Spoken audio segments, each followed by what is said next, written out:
Happy Saturday to you. Thank you for joining our live broadcast. Just so you know, I can't actually see who's on the live broadcast, so feel free to make comments along the way. I may put your comment up, I may not, depending on the timeline. But if you want to make a comment, you want to ask a question along the way, I'll try to get to it. The purpose of this live broadcast is to just talk about this very significant snowstorm set to hit the Mid-Atlantic and the Northeast. Hello, Gabriel. So I'm going to talk with Mark Schanneberger, who is with our forecast team, one of our meteorologists over on the True Weather side. And we're also going to talk about this morning how East Coast facilities gets ready for storms like this. Kind of what makes us stand out in the marketplace when it comes to industrial snow removal. And, how do we get ready? What steps do we take leading up into a storm? But in order to do that, let's take a minute here first, talk with Mark. Let's talk shop about weather. I'm a weather enthusiast. I'm not a forecaster. I'm not a meteorologist, so I leave that to the experts. Let me bring Mark in here just a minute. Mark, how's it going? Good. How are you? Doing well. I didn't mention at the outset of the video that I thank you, Jason. Really appreciate it. That I'm actually sitting down here in Miami right now. I will be on a jet to go home and play in the snow soon. But for now, I'm down here. Mark, you're in cozy Pennsylvania, where it's nice and warm up there, right? What's the temperature now? It's chilly outside. Thankfully, the winds have died down a little bit, but it's still pretty chilly outside. What would you say it is? Because I think down here, it's a little down here too. I wore my flannel coming out of my apartment this morning. Let's see right now. I think it's in the low 20s. So low 20s right now. Yeah. Well, I would say that it's probably like 70-ish down here. So, but I'll come back to playing the snow. We all know I'm a Pennsylvania boy, so I'm not afraid of the snow. I actually enjoy it. They refer to me as the first snowbird. Yeah, you go in the opposite direction. Yeah.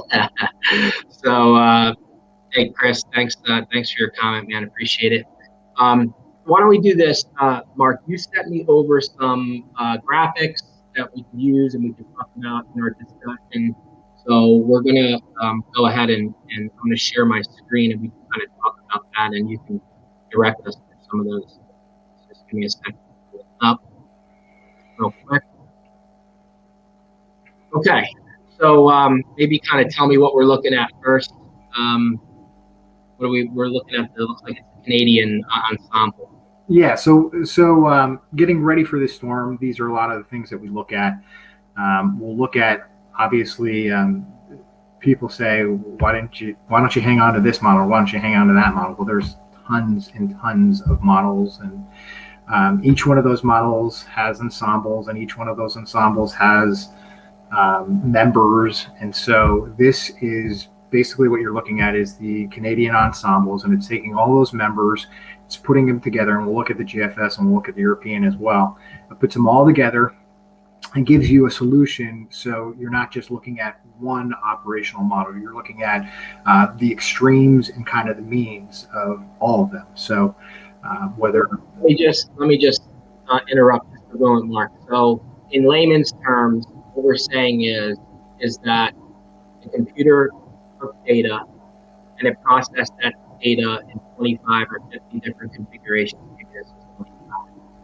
And it came up with 25 conceptual solutions to say, hey, this is what's going to happen based on the weather data we have. And so This graphic blends that together and says, here's the average of all that data. Correct. Right. So when we're saying ensembles, we're talking about these kind of like 25 different model runs that are merged together into a graphic to show, hey, this is how we came up with the median, right? I'm a snow contractor, like a lot of the guys that are going to be watching this broadcast. So I just like to try to break it down. You guys are way too smart for us to take it. Right. So a good way to think about it is maybe like a choir. Those operational runs are like the solos that go out there and they sing their thing. And then when everybody comes on together and sings together, that's the ensembles, and that's basically what you're seeing here. It's everything together. Cool, man. So Hey, Kyle, wishing you well up in Chester County, man. Thanks for your comment. Okay, so this is the Canadian. Okay, so Right. do you want me to move forward, or you want to talk about Yeah, this? we can talk about this a little bit. Okay. What you're seeing here is, and this is a classic Miller AB, and a lot of people have heard that term for the first time over the last couple of years. And basically, what it means is that there's a storm system that moves through the Great Lakes or the Midwest, and then it transfers its energy over to a system kind of east of the Appalachian Mountains, usually down in the Carolinas or the Virginia area. And then that system takes off, moves up the East Coast, and that's when we get our nor'easters. And it's usually when we get our largest snowfall events for the Middle Atlantic and the Northeast. So what you're seeing here is you can see how in the Midwest, there's kind of this band of 5+ inches where you get into that purple. And then all of a sudden, it kind of cuts off in eastern Ohio and then picks up as you get back into Pennsylvania. So that's that transfer of energy that you're seeing from the Miller A to the Miller B, which will then become your nor'easter. Got it. So that's kind of what we're seeing here. And the closer that is to the coast, the more moisture that can kind of push into that I-95 corridor, which is what you're seeing there with the Canadian model. And we'll see that more and more as we look at the other ensembles, is that there's a trend to put the heaviest snow, 6 to 12 inches, and maybe even 12 inches or more along that I-95 corridor in areas just north and west of there, really having the highest potential for maybe over a foot of snow with this particular event. Okay, good breakdown. I would just like to say, since we're talking about Miller A's and Miller B's, one of my favorite operators in our enormous roster of operators, his name is Mr. Miller, and he operates on a very, very large site up in Northeast PA. So every time we get a Miller A, B, a Miller B, we always say, hey, man, brought in a storm for us. So shout out to Mr. Miller in Northeast PA. You're the man. All right, so let's look at the next one. So what we got, this is the GFS ensemble. Yeah, and what you're looking at here is very similar trends where that transfer of energy yesterday looked like it might be over central Pennsylvania. Now it looks like the area of low pressure that's taking off, the Miller B, that storm system that's going to move up the East Coast, that system is a little bit further inland or closer to the coast. And as a result, that's why we're getting those heavier bands of snow along that I-95 corridor. If it's a little further east, then consequently, that band would also be a little bit further off to the east. And that's still something that we're going to watch here over the next couple of days, because there will be, and as you well know, there is kind of a dry slot that is created because of this transfer of energy. And when that happens, those areas are going to get ripped off with the snowfall amounts, and then there'll be that sharp gradient just to the east of that. And that's one thing that we're kind of looking at right now, is along with looking at snowfall and temperatures and everything else, whether it's going to be snow, sleet, or rain as you get down into parts of Virginia and maybe even parts of southern Delmarva. We're also looking at where are the relative humidities dropping as we see this transfer of energy, because that's a good indication of where we might see that transfer of energy happen in the lesser amounts of snow. Got it. Good deal. John, thanks for your comment. And one of my favorites, Bob Marks, you're the man. Bob, I saw your LinkedIn post with one of your new rigs, man. Your fleet is looking nicer than mine. I'm starting to get jealous of it at EMI. But good stuff, Bob. You know I love you. And Steve, thank you for your comment. But I have to tell you, Steve, you know, I have half dozen meteorologists working for me full time, so I'm not sure I'm going to rely on your forecast for New Jersey. But thank you for your comment anyway, bro. Appreciate you, man. Yeah, and he's asking about that. Steve's a great guy. Steve Bronny up on the screen. All right. Yeah, and he's asking about that heavier snow, and it's certainly possible. Some of the models do have the Canadian was one of those that has kind of that bullseye over parts of New Jersey, and it's certainly possible that central and southern or northern parts of New Jersey could get into a foot or more of snow with this. It's going to be very dependent on where we see those heavier bands kind of move onshore as this system sets up and takes off. I'm going to talk about it in a little bit after I let you go, Mark. But I'm going to get into kind of like how we operationally posture ourselves for a system like this. Mm-hmm. And when we're always looking for that like area that's going to get hit the hardest, and I always try to move additional assets into those areas and shore them up. But trying to figure that out with a storm like this is a little bit tough. So we're taking our backup assets and we're trying to just deploy them the best we can based on that, And the best advice for that is, like I said, immediately north and west of that I-95 corridor. That really is the area that has the highest potential with this particular event in parts of Pennsylvania, parts of New Jersey, even into parts of New York State. And then there's kind of that lull. And we're seeing that on pretty much every one of the models as you get into Connecticut. Now, in this particular event, you're still talking about maybe 3 to 6 inches, 4 to 8 inches, or maybe even 6 to 10 inches. But it's not as much. The potential isn't as high as maybe some of those other areas. And then as you get into interior portions of Massachusetts and up into New Hampshire, you're also looking at some elevated amounts. Got it. Thank you. So our last graphic here is our ensemble before we get to the true weather snow map, or at least the first snow map that's been issued. Right. So let's talk the Euro.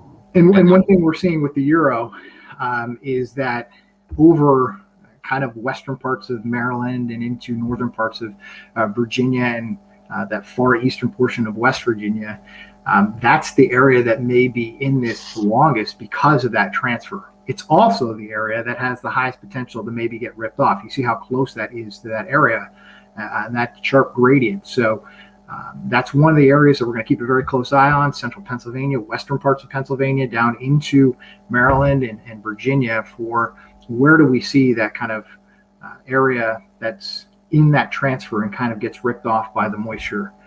And that could potentially be one of those areas. It also has a very high potential to have a sustained period of snow and get those elevated amounts. So we'll keep a very close eye on that as well. All right, so now I'm going to move over to the snow map, the first look at the forecast from the forecast team. So, Mark, just walk us through before I reveal the map. How do you guys, as a forecast team, come together on this? Because you're looking at models and ensembles and observations, and just kind of guide us how are you the true weather forecast team coming up with this kind of a map? Just some of the things that we talked about. Obviously, we look at not just the ensemble means, but every single one of those members. So you mentioned some of them have 20, some of them have 25, some of them have 50. We're looking at each and every one of them and seeing, well, yeah, this is the mean, but is the mean being driven by just one member that has a ton of snow over Pennsylvania, New York State, inland, and every other member is further off to the south and the east?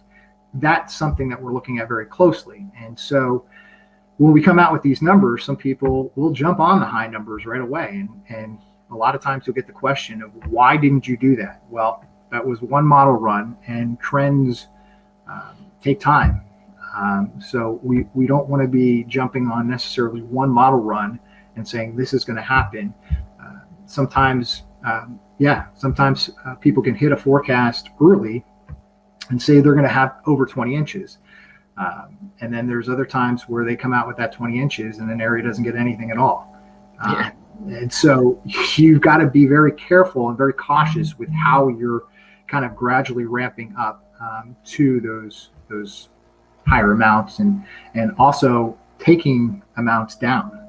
That's another thing that we're looking at very closely, because we don't want to too quickly say, well, it's south and east now, or it's north. Yeah, because like Friday morning, you and I were talking, and there was a big shift with the Euro south, but the GFS, the Canadian, kind of held firm, and the Euro went back up north. So and still some of the members are showing that kind of southerly track. So it's something that we can't completely rule out at this point. However, there's increasing support for what we're showing you here, which is, again, it's very similar to what you've seen. A large area of basically 6 to 12 inches with some areas in Pennsylvania, maybe down into northern parts of Maryland, getting upwards of 12 inches. Those have the highest potentials, even into northern parts of New Jersey and southern portions of New York State. I think they have that high potential as well. And then as you get into interior portions of Massachusetts and New Hampshire, that's another area where you could see maybe a foot or more of snow with this particular event.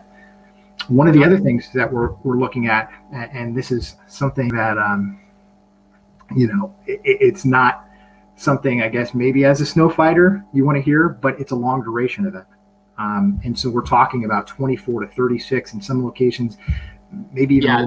Yeah, so no, we don't want to hear that because I don't care who you are out there. Okay, you can go out. I've seen people put up posts about, yeah, we've got our second shift ready and our third shift ready. You don't have second and third shifts. We don't have second and third shifts in our industry. I mean, You might have a pool of some operators or maybe another wave of shovelers or something, but at the end of the day, your core team, they're working straight through a storm. I don't care what company you are. I don't believe that for a minute. So you can hear it from me here at ECF. Yeah, my core team has to work straight through a storm like that. You think management you think there's 2 shifts of management and dispatching? And no. So it's a killer. It's a killer for our team. I just wanted to comment on a comment. Jacob Helmick, thank you for your comment, man. I'm trying to lead the industry, but I'm not trying to do it by myself. So what I'm trying to do here for you, everyone who's watching, is I'm trying to just work with all of you to raise the bar. You all know by now that I'm somewhat anti-snow broker. There's a place for the snow brokers, but I'm much more interested in helping people actually drop plows and plow snow. So you're my people. So Jacob, thank you very much. Johnny, thank you for your comment. Really appreciate it.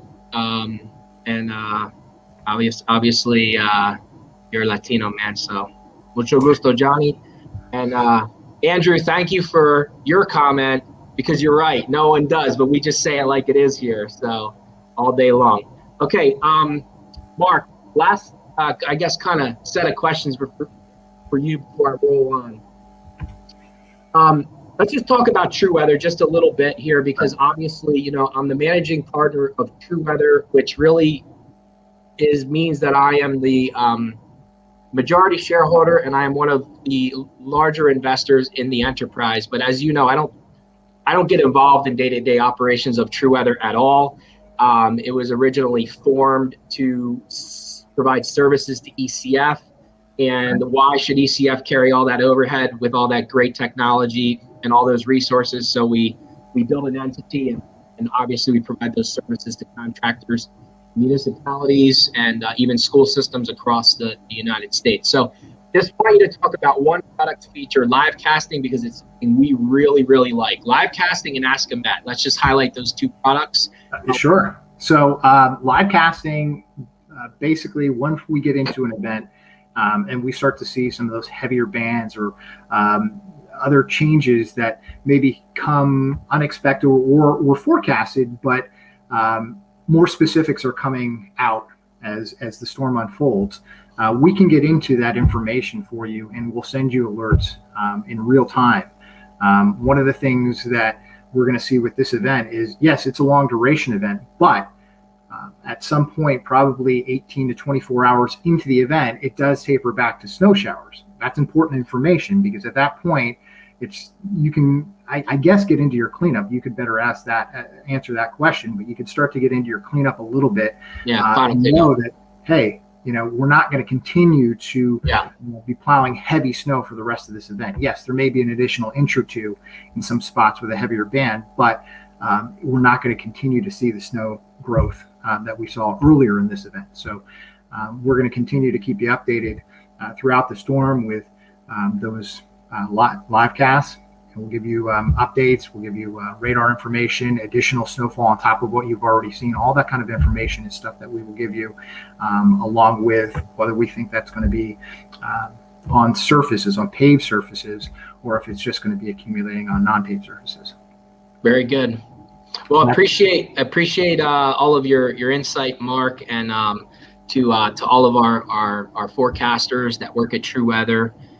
We really appreciate you guys taking on the risk and making some of the calls, making the making the tough forecasting calls for us. And we know at the end of the day, man, you guys are always bad guys, but I love you. So I appreciate you guys. And I know that you guys are putting in a lot of work and a lot of hours in the winter. I talk often to our chief meteorologist and my partner, Mike Pino, and he's a real grinder. Mike, I love you. Thank you for your hard work, man. And so, Mark, I guess what we'll do is we'll be collaborating maybe again tomorrow morning, right? Yeah, and one of the things that I also wanted to say is with True Weather, we were just talking about how pavement surface temperatures factor in here. And so one of the things that we do offer that I want to mention is those local weather alerts. And so we do regional alerts, and those are county based, but these local weather alerts, they really focus in on a specific area, specific location, give you the pavement temperatures. And we also tell you when you're dropping that plow, because we give you information on when that first inch is going to accumulate on the pavement and when that second inch is going to accumulate. So that's really, really important stuff, especially in an event like this. And one other thing to note, areas kind of east of I-95, maybe looking at some wind gusts 35 to 50 miles per hour. So blowing and drifting also going to be an issue for some locations. Yeah, our favorite. Long duration, blowing and drifting. Mark, I don't want to talk to you anymore. Adios. We're done talking. So, all right, brother. Well, listen, thanks a lot, man. And we'll be in touch, okay? Okay, sounds good. See you, bro. Bye. All right, so that was my discussion with Mark about the weather. Now what I'll do is I'll just bore you a little bit more with some things that I'd like to talk about with respect to ECF. So first thing I guess we'll talk about is like who are our clients at ECF? Who do we work for? Those of you who follow our content and know a little bit about ECF, you know that we're pretty much exclusively an industrial snow removal contractor, and on the screen is an example of what our clients look like. Very large industrial distribution centers.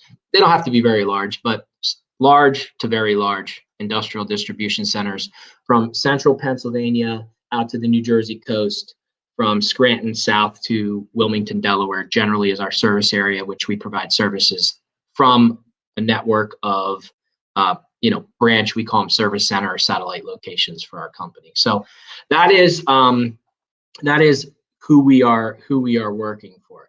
I just like to kind of touch on something here, that what kind of makes us what we call the unicorn of self-performed snow removal. Like any other company, we're trying to stand out. And I would encourage you, if you're a business owner watching this, you need to make your company stand out. In whatever way you can do that, you need to do that. So for us, where I took the company when I launched in 2015 and when I launched snow removal operations in 2017.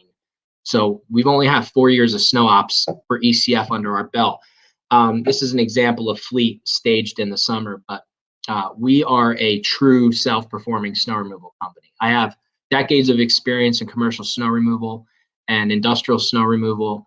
And I wanted to take my company in a direction opposite of where everybody else was going.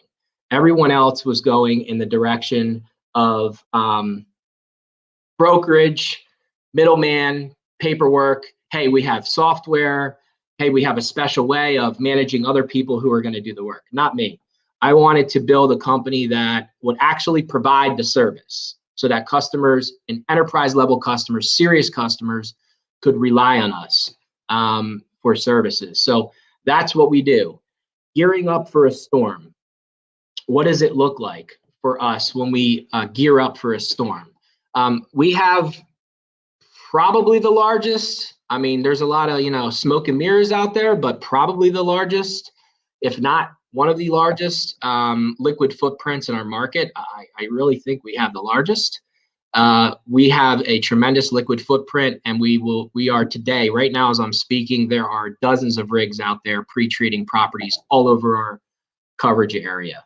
So pre-treatment is how we kick things off for a storm like this, making sure that the paved surface is sealed so that we don't get a lot of bond which makes final cleanup a lot easier. It's not so much about melting off too much of the snow. It's really about creating that protection and mitigating ice pack. Our self-performed services mean that we own our own fleet. So anything from plowing, we have a standard fleet that we use at our organization. Our wheel loaders, a variety of attachments. We've partnered with Boss. We've partnered with Snow Wolf, and we have a variety of attachments that really make our operations significant. Our ability to move snow. What does it look like on a typical job site? This is an image actually of a job site staging area. This is one site, and these are the assets that are assigned to that site. So what you're seeing in the picture is obviously our equipment, because you can't brand equipment that's not yours.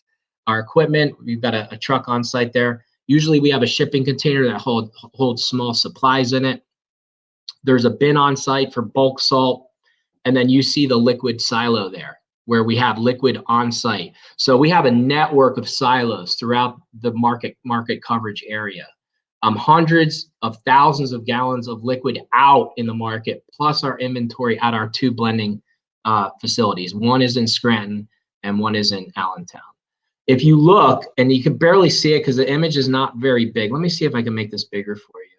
If you look up here at the very top of that silo, see, I don't know if you can see my mouse or not, but yeah, maybe you can. There's a little sensor up there, and that little sensor actually feeds back to our dispatch center and tells us how much liquid is in all of our silos. And I'm a sharer, so I'll tell you, we use tank scan. Go to the website if you need sensors. That's what we use. Okay, I share a lot with you guys because I really have nothing to hide. I could share my entire business strategy with you. Okay, good luck doing it. It's not that easy, so it's not a problem. Some of you will be able to do it, some of you won't. It is what it is. So we're happy to share what works for you. You can use. What doesn't is fine. Inside of a container, it's what it looks like. We want it to be organized. We want it to be ready, storm ready. You'll see like push spreaders in there, spiker spreaders. I really like them. They have a guard around them, so they almost operate like a drop spreader, but they don't get all like mucked up with de-icer, with granular. So I like those spreaders, and we pre-stage them on the job sites before a storm. We get ready for a storm. We get our assets all deployed out before actually accumulation starts. And so this is what a typical container looks like. Again, I'm going to try to make this a little bigger for you, but if you look up on the wall up there, right up here, there's a little document taped to the wall. That's the inventory sheet. You know, we keep track of things, keep track of inventory. These are all the steps that it takes to really be ready for a storm. And even when you take all of these steps, because your end goal is to make the site look like that. So that's another example of one of our sites. You know, things don't always go right. I mean, it just is what it is. I hope a customer is watching, you know, because we have we bleed to get this work done, and it doesn't always go right. Equipment failures. We have brand new wheel loaders, $170,000 wheel loaders. I've had them fail for O-rings. Brand new trucks. I've had, we just got a brand new truck come in from Ford that went through PDI, and it was missing 2 quarts of oil. Nobody knows why. Like, these weird things happen. This is the business that we're in. People get sick. We've been dodging COVID all year. This is the stuff that we deal with in our industry. So I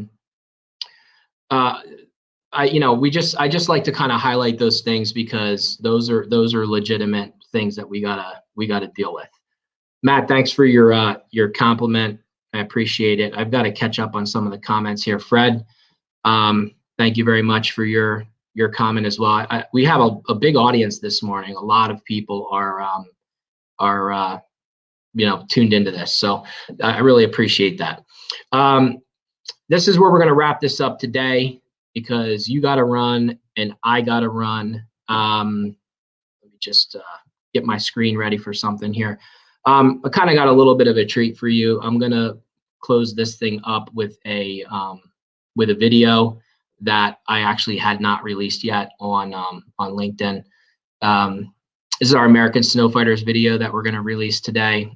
And you don't know this, or maybe you may know this, but you know, we have a media team that follows everything that we're doing nonstop. And not at this point, 98% of what they're shooting you've never seen. We're actually capturing and logging the footage to create, you know, like a documentary or a docuseries that will really highlight our industry. So this will give you a little bit of a taste of it, and I'll close this out now. So make it count. What I always tell you to do, you know, don't walk past problems. Deal with things as they come to you. Do your best to be ready for the storm. I wish my peers, especially those who actually plow snow, the guys that own trucks and loaders and are going to go out and work in the snowstorm, I wish you guys the best. To all of the snow brokers out there who are blowing up everybody's phones looking for people to plow snow, good luck.